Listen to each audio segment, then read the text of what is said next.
Main चाहिँ अब talking about conspiracy theory अब एउटा पोलिटिकल न्यारेटिभ भनौँ न, अर्को एउटा न्यारेटिभ चाहिँ यो रिगार्डिङ जेनजी मुभमेन्टमा चाहिँ के छ भने प्राइम मिनिस्टर चाहिँ चाइनाको अगेन्स्ट जापानको भिक्ट्री परेडमा चाहिँ सामेल भएर चाहिँ वेन ही केम ब्याक त्यसपछि चाहिँ यो जेनजी मुभमेन्ट भयो, अनि त्यो भयो भन्ने एउटा न्यारेटिभ छ। अनि अर्को चाहिँ similar thing happened when king Birendra पनि पहिला चाइना भिजिट गरेर आएपछि भयो भन्ने चाहिँ काइन्ड अफ न्यारेटिभ चाहिँ अलिकति यो चाहिँ अलिकति यसरी हेरौँ न, आइरहेको चाहिँ देखिन्छ। अब नेपालमा बसेर राजनीति गर्छौँ हामी, अथवा नेपाल देशका जनता हौँ हामी, राजनीति नगरौँला, खेतीपाती गरौँला, या हामी उद्योग व्यवसाय गरौँला, होइन, एक्सपोर्ट इम्पोर्ट गरौँला, या आइटी सञ्चालन गरौँला, त्यसका लागि सम्बन्ध होला, जे गर्ने हौँ न हामी, होइन। कपडाको दोकानको व्यापार गऱ्यो भने पनि कहीँ त्यहाँ सम्बन्ध छ, अथवा अहिलेको प्रविधिलाई प्रयोग गर्नेदेखि लिएर केही पनि गर्दाखेरि त हामी अछुत त नरहँला नि, त्यस राजनीति गर्ने मात्रै कुरा नसोचौँ। तर एउटा कुरा पक्का के पनि हो भने भारतसँगको सम्बन्ध बारेमा हामी सोध्दैनौँ भनेर भन्नु त बेकार कुरा होला नि त। मलाई एउटा कुराले असाध्यै ठुलो प्रभावित गरेको छ के अस्ति भर्खरकै घटना हो, डोनाल्ड ट्रम्प चुनाव जितेर आउनुभयो, क्यानाडा हाम्रो 53rd स्टेट हो भन्नुभयो, होइन, भन्नुभयो नि त। क्यानाडा चाहिँ देशका रूपमा होइन, अमेरिकाको एउटा राज्यको रूपमा रहनुपर्छ भन्नुभयो।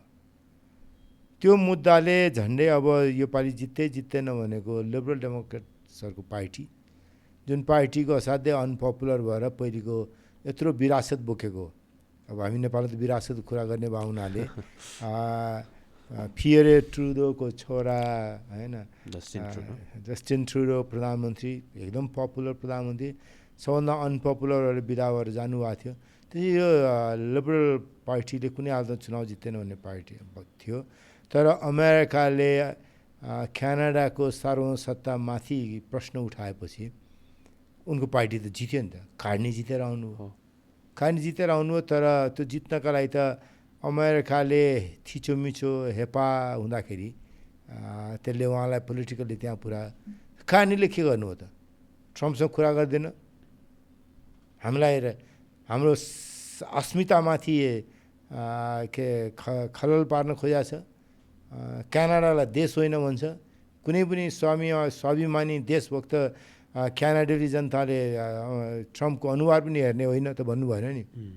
पहिलो काम उहाँ के गर्नु भने अमेरिका जानुभयो, वासिङटन डिसी जानुभयो, व्हाइट हाउसमा के अरे ट्रम्पसँग भेट्नुभयो, आफ्ना कुरा राख्नुभयो। क्यानाडाको अस्मिता नाश भयो त, क्यानाडाको स्वाभिमानसम्म बिग्रियो त, क्यानाडाको स्वतन्त्रता हरियो त, क्यानाडा अब अमेरिकाको राज्य भयो त, भएन नि त।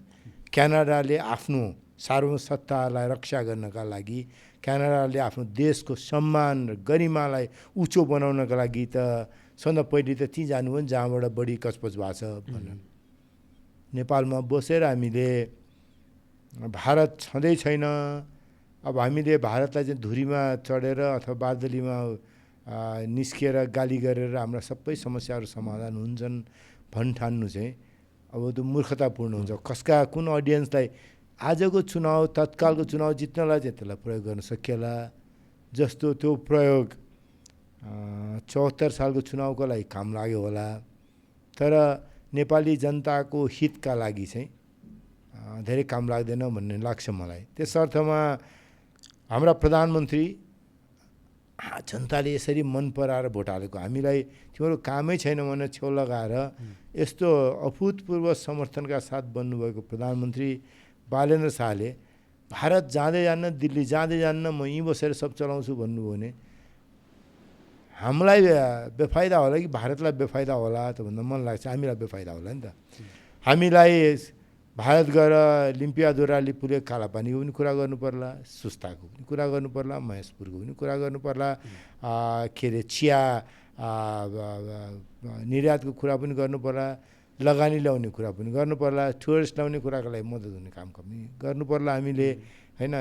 अनि त्यस पछाडि मलको समयमा मल आओस् भने कुरा गर्नु पर्ला, के अरे खनिज तेलहरू आउने कुरा गर्नु पर्ला, अथवा भोलि अरू बाटाहरू युनिभर्सिटीहरूको उन्नयनका लागि अथवा अरू कामका लागि धेरै फाइदा लिन सक्ला। त्यो भने मतलब भारतसँग मात्रै होइन, त्यस्तै चिनसँग पनि फाइदा लिने हो, जापानसँग पनि लिने होला भन्दा हामीले गएर हेर्नुहोस्। अब फेरि यसमा अर्को जोडेर मैले भन्छु, तपाईँले जापानमाथिको विजयको र्यालीमा ओली सहभागी हुनुभयो भन्नु, मेरो पार्टीको साथी त्यो बेला पार्टीको उपसभापति हुनुहुन्थ्यो, उहाँ पनि जानु उचित थिएन भने पछि मैले भने त्यतिखेर त मेरो उहाँसँग खासै कुराकानी हुने चलन थिएन। पछि केन्द्र समिति एउटा बैठकमा त मैले त्यो पनि गर्नुभयो, किन गर्नुभयो भनेर पनि भने मैले।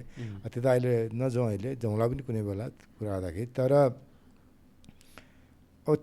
भारतको प्रधानमन्त्रीले के गर्नुभयो? भारतको प्रधानमन्त्री साङ्घाई डायलगका लागि जाँदाखेरि पनि उहाँ पहिले जापान जानुभयो, जापानको के अरे बुलेट ट्रेनमा सँगै त्यहाँको प्रधानमन्त्रीसँग कुराकानी गर्नुभयो, देखिने गरी सबै दुनियाँले देख्ने गरी र जापानको सम्मान हुने गरी। त्यसपछि उहाँ साङ्घाईमा पुग्नुभयो है, साङ्घाई फोरममा जानुभयो, फर्केर दिल्ली जानुभयो होइन। हाम्रो प्रधानमन्त्री, हाम्रो पार्टीको नेता त्यस पछाडि त्यो भिक्ट्री परेडमा जानुभयो। अहिले मैले भने मेरो साथीलाई मैले सोधेँ कि उहाँलाई किन जानुभयो त भन्दाखेरि उहाँले भने एउटा कुरा चाहिँ म हुन्छ, सबै कुरा त आज आवश्यक नहोला, प्रधानमन्त्रीले भन्नुभयो त्यो बेला कस्तो कुरा गर्नुहुन्छ के अरे भारत बेलायतको उपनिवेश थियो नि त। अगस्त 15मा बेलायतबाट स्वतन्त्रता प्राप्त गरे हो नि त। अगस्त 15मा हामी लाल किल्लामा जान्छौँ कि जाँदैनौँ त, त्यस्तै हो नि भनेर भन्नु। आई थिङ्क द्याट वाज डम। त्योभन्दा डम स्टेटमेन्ट के पनि हुँदैन होला है। त्यो कुरालाई ठिक मानेर हामी जानु उचित थिएन। अर्को कुरा, बेल्ट एन्ड रोड इनिसिएटिभको बारेमा हामीलाई कति चाहिन्छ कति चाहिँदैन भन्ने हाम्रो विषय हो कि, तर बेल्ट एन्ड रोड इनिसिएटिभमा यहाँ कुरा गर्दा सही गर्दैनौँ भन्ने, त्यहाँ गएर सही गरेर फर्किने कुरा पनि त आखिरी। म हेर्नुहोस् के भन्दाखेरि यति भन्ने मलाई हिम्मत किन छ भने तपाईँले मलाई अर्णव गोस्वामीको कुरा सम्झाउनु हो।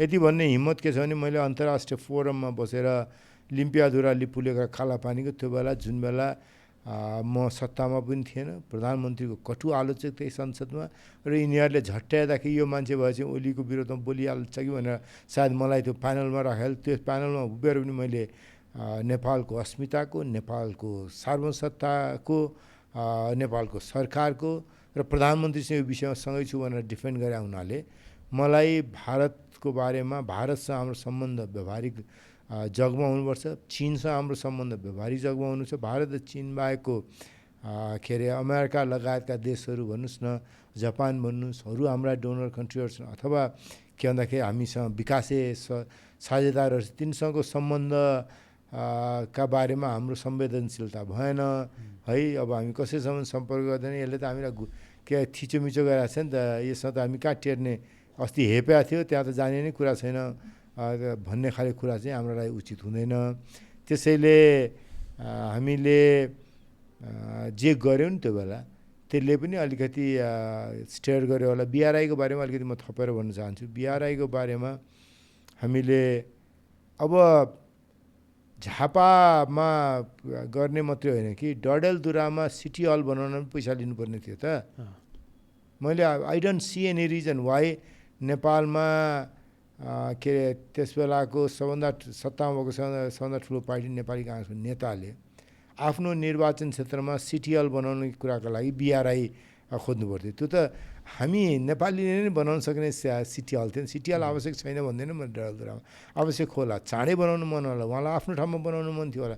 त्यो बनाउने कुरालाई बिआरआईमा राखेर के गर्ने त हामीले होइन। झापामा त ठुल्ठुला कामहरू हुने, फेरि झापाको पनि एउटा के छ भन्दाखेरि अलिअलि काहीँ न काहीँ यति चाहिँ भन्नुपर्ने हुन्छ कि उता के नर्थ बेङ्गाल अनि त्यस पछाडि चिकन नेक भनिन्छ, त्यसपछि त्यतातर्फ उनीहरूको एयरबेस पनि छ के सिलिगुडीमा, बागडोगरामा होइन। त्यतातिर हामी कति के अरे यो गर्न सक्छौँ भन्ने कुरा काहीँ न काहीँको सेन्सिटिभिटी हुन्छ नि। त्यसैले मैले यति सबैभन्दा सारमा के भन्दाखेरि पहिलो कुरा नेपालको हितमा काम गर्ने हो, नेपालको सार्वभौमसत्ताको रक्षा गर्ने हो, हामी सार्वभौम बराबरीको सम्बन्ध राख्ने हो सबै मुलुकसँग। अब यहाँ नेपालबाट बाहिर हेर्ने त्यो भारत हामीलाई सबभन्दा प्रमुख र सबभन्दा महत्त्वपूर्ण मित्र राष्ट्र हो। भारतपछि चीन होला, चीन सँगसँगै त्यस पछाडि के अरे अमेरिका, बेलायत हाम्रो पुरानो सबैभन्दा पुरानो के अरे निस्वार्थ तपाईँहरूले हामीलाई सहयोग पुऱ्याएको राष्ट्रमध्ये हो। जापान एउटा समयसम्म सबभन्दा ठुलो डोनर थियो होइन हाम्रो। आज पनि जापानको महत्त्व छ। एसियाली मुलुकहरू अरूको महत्त्व होला। हामी काहीँ न काहीँ सबै मुलुकहरूबाट केही न केही ल्याएको छौँ। युरोपियन युनियनको हाम्रो के अरे स्वास्थ्यको क्षेत्रमा राम्रो योगदान छ। आजको दिनमा अस्ट्रेलियाको पनि हामीलाई सहयोग बढ्दै गएको छ। अनि एडिबीको सहयोग, वर्ल्ड ब्याङ्कको सहयोग, यी सबै चिज भएको देशले हामीले naturally geo political sensitivity, diplomatic relationship र काहीँ न काहीँ हाम्रो इन्टरनेसनल इङ्गेजमेन्ट चाहिँ नेपालको विकासका लागि लेभरेजको रूपमा प्रयोग गर्ने, सबभन्दा फ्रुटफुल रूपमा प्रयोग गर्न सक्ने हो नि त होइन। त्यो काम गर्नुपर्छ। त्यो काम गर्ने सट्टा हेपे हामीलाई कहाँ टेर्ने यसलाई भनेर झन् ठुलो भएर म देखाइदिन्छु भनेर चाहिँ हुन्न होला जस्तो लाग्छ भन्न खोजा।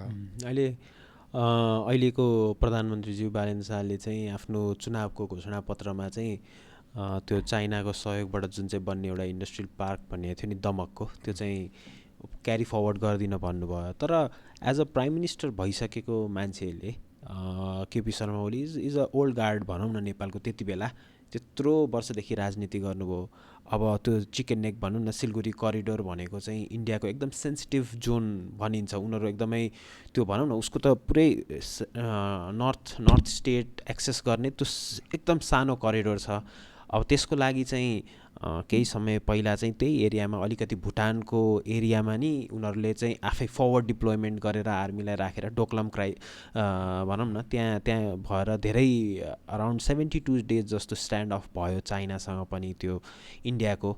They were very proactive in that region. अब त्यस्तो सेन्सिटिभ एरियामा चाहिँ विथ सच एन एक्सपिरियन्स पर्सनले चाहिँ त्यस्तो गर्नु चाहिँ अलि इज डम्फाउन्ड अहिले राइट नाउ। बट त्यति बेला के सोच्नु भयो रविनजी? अब त्यता धेरै नजाउँ होइन। भारतले आफ्नो इन्ट्रेस्टहरूलाई डिफेन्ड गर्नलाई हामीभन्दा धेरै बलियो शक्ति हो, राष्ट्रिय रूपमा, अन्तर्राष्ट्रिय रूपमा।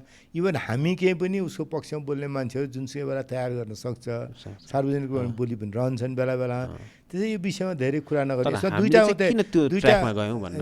खालि म त्यता नजानै खोजे हो खासमा सचेत मनले नै। दुईवटा विषय चाहिँ म भन्न तयार छु। एउटा विषय के हो भन्दाखेरि हामीले त्यहाँ गर्ने कुरा चाहिँ कोसँग गर्ने कोसँग नगर्ने भन्ने कुरामा सचेतै हुनुपर्ने कुरा हो। दोस्रो विषय, तिनवटा कुरा भन्छु। दोस्रो विषय चाहिँ बालेन्द्र शाह देशको प्रधानमन्त्री यत्रो ठुलो समर्थन प्राप्त गर्नुभएको छ, बाहिरको भित्रको सबैतिरको, बाहिरको नि दोहोऱ्याएर भने बाहिरको पनि है त्यहाँ आए पनि खासमा समर्थन प्राप्त गर्नुभएको छ। नजानिकन त त्यो कुरा बोल्नु भएन होला नि त जानेरै बोल्नुभयो होला। अब नजानी बोल्ने मान्छे भएको त 35-36 वर्षको देशको प्रधानमन्त्री, त्यो पनि यस्तो अभूतपूर्व जनसमर्थनबाट बन्ने सम्भावना नै थिएन। अब तेस्रो कुरा चाहिँ अर्को सिद्धान्त त अब झापा 5 जनताले त हामीलाई अब यो चाहिँदैन भन्ने मान्छे हाम्रो लागि हाम्रो जनप्रतिनिधि बनाउन तयार छौँ भनेर त्यत्रो मतले होइन अभूतपूर्व समर्थनबाट बालेन्द्र शाहलाई आफ्नो प्रतिनिधि बनाइसक्यो। देशको प्रधानमन्त्री एकछिन बिर्सिनु भने झापा 5 को निर्वाचित अत्यन्त प्रबल जनमतबाट निर्वाचित जनप्रतिनिधि बालेन्द्र शाह हुनुहुन्छ नि। अब उहाँलाई त्यसरी भोट हालिसकेपछि अब त्यो चाहिँदैन, गर्दैनौँ, यहाँ पैसा हामीलाई चाहिँदैन भन्दाखेरि त भोट हालेको जनताले, त्यहाँको मान्छेले भोट हालेको छ भने त्यहाँ जनताले पनि चाहिँदैन भनिसक्यो नि भन्ने ठाने पनि भने मैले। Okay. Quite smart of you to say it like that. अब